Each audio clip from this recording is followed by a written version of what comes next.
Alright, so today we had another weekly Warriors Den live stream, and in it, Yubi finally showed us what's coming to the game next week with the start of the new season, Mirage. We got a teaser for the next hero, and we found out that after all of these years, Shinobi is finally getting a rework, or at least he's being put into the testing grounds. We've got quite a bit to go over today, so I'll try to be brief and relay the information to you guys without blabbering on for too long about any one thing. As always, if you like these recaps or anything else on the channel, I'd really appreciate it if you sub to the channel, as it helps out a ton. Now let's not waste any more time and get right into it. Alright, so let's start off with the big things. First things first, we got a teaser for the next hero. It's a story trailer, but you know what I mean. And we've returned to the CG trailers, which is very nice to see, rather than what we got with Warmonger and Griffin. The teaser is really cool, confirms that the next hero will be a samurai along with a few other things, and we see that he has a sheath, which is hardly ever seen in the Furano universe, which makes me pretty happy. However, the hero will not launch alongside the new season. They will arrive halfway through the season on July 22nd, so about a month and a half from today. Anyways, let me roll the trailer for you guys really fast. All parched and weathered,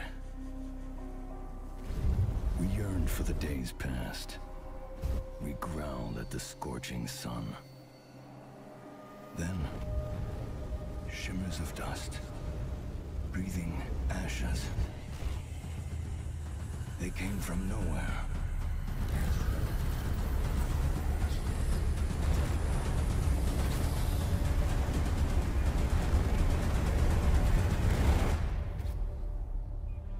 They left us in awe.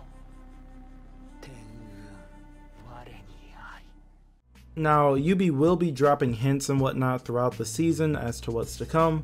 I'm pretty excited to see another samurai and can't wait to see how they'll play.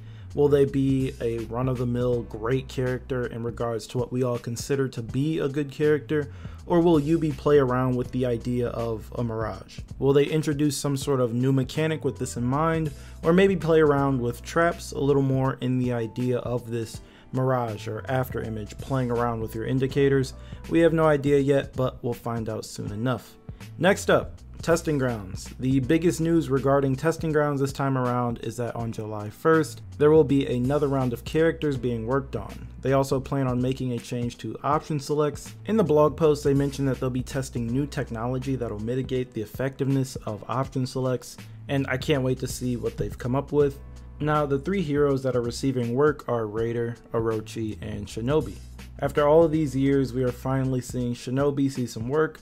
We don't know what these heroes will have worked on just yet, but I'm sure they'll let us know in a blog post or a Warriors Den as we draw closer to July 1st.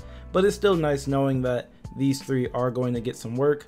Hopefully, they introduce changes that turn out great, like this last round of testing grounds. And speaking of the last round of testing grounds, Yubi let us know that all 7 heroes from the last phase are being pushed through and will release next week when the season begins. However, there have been some tweaks and changes to a few of the heroes.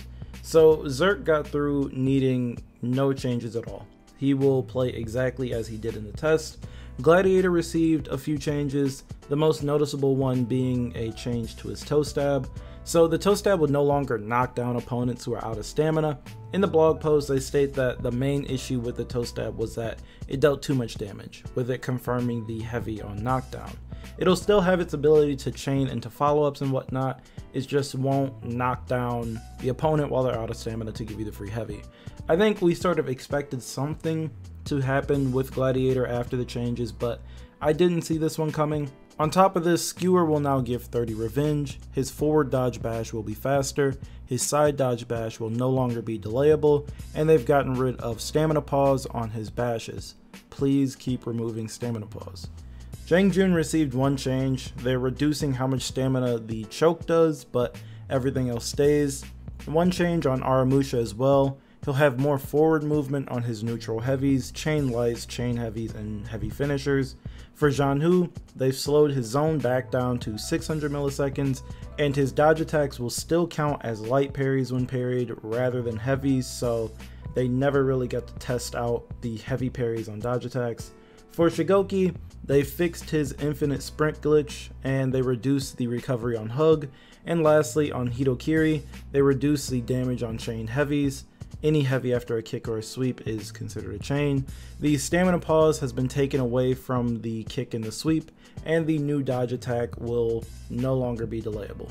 And that's pretty much it in regards to testing grounds. I'm glad that we'll finally be able to use these heroes in the live game, and I'm really looking forward to using Hitokiri again. Now on to everything else. As with all seasons, we'll be receiving all sorts of new stuff to look at and play with. New battle pass, new weapons, new effects, new emotes, and all the other bells and whistles. No new armor was announced to come at the start of the season, but on July 22nd we'll be receiving new armor variation. No word on any new sets yet, but here's hoping.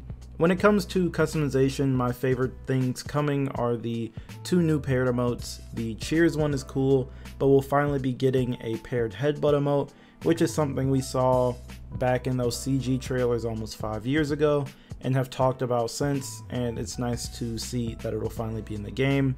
Here's the roadmap for June. We've got some stuff to play around with. The season launch next week, content of the week sprinkled in, and an XP fest at the end of the month, just before the new testing grounds. The new event is launching with the new season. It's called Visions of the Kyoshin.